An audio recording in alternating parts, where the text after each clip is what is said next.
One of the interesting corporate plays at the moment is James Packer's move on the Sydney and Gold Coast casino operator Echo Entertainment Group, which was spun out of Tabcorp. Here's James Packer talking to Alan Jones on 2GB. We are being completely transparent about this. We're coming through the front door. It's not as though we've got the shares yet. We've only got 10%, and we think this project will definitely add value for the whole company. So I think shareholders should be saying, wow, this is going to make our company a better company. Adele, you had coffee with James this week. I did. What's going on? What's really going on? Come on. Well, look, it's very hard to know exactly what's going on because we haven't seen the exact proposal.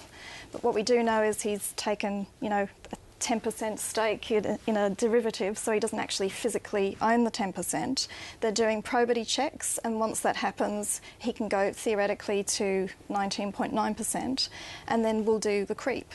He wants 1 or 2 board seats and wants to develop a integrated resort in Barangaroo in Sydney and have the high rollers go to that hotel and have the pokey machines at Star, which is Echo's Sydney hotel. But if he wants to run Sydney Casino, we'd have buy it, shouldn't he? Absolutely. I mean, why on earth should we outsource, the Takeovers panel to Alan Jones and Ray Hadley?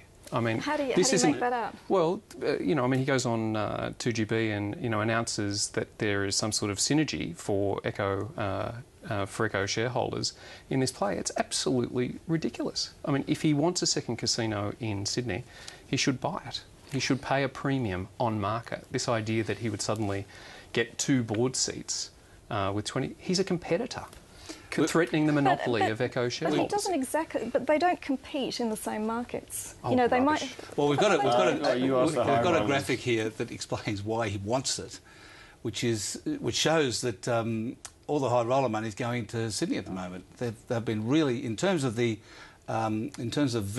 or high roller revenue, the Star has been outperforming the Crown Casino in Melbourne for quite a while. So that's really what he wants, I guess. He's worried about losing that revenue.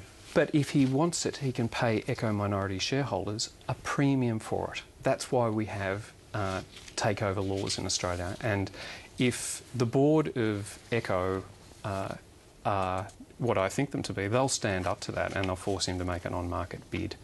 This is not a situation like Kerry Stokes did at, say, WA News, where bought 19.9, got 2 board seats, and the rest of the board were like chocolate teapots. They just went to water when the heat came on. This is a serious board, John Storey and Brett Payton, and you would expect that they would force him to pay a premium. The share price is already 25% above Crown in terms of rating, so there's already a premium in there. So it's now, for investors, it's just a gamble on whether it happens. But one of the options is, they'll do the creep, they'll get to 25%, and then they'll call an extraordinary general meeting and have a proxy vote, and then shareholders can make their decision. Well, that's right, but why would you say yes to that? Say yes to ending your own monopoly in Sydney? Sure, it only lasts till 2019, but if it's so important for him to have it now, make him pay a premium. Is he going to do? He'll do the creep, won't he? Isn't that what's going on? Yeah, absolutely. I'm sure he'll do the creep. Do the creep. Yeah, do the creep.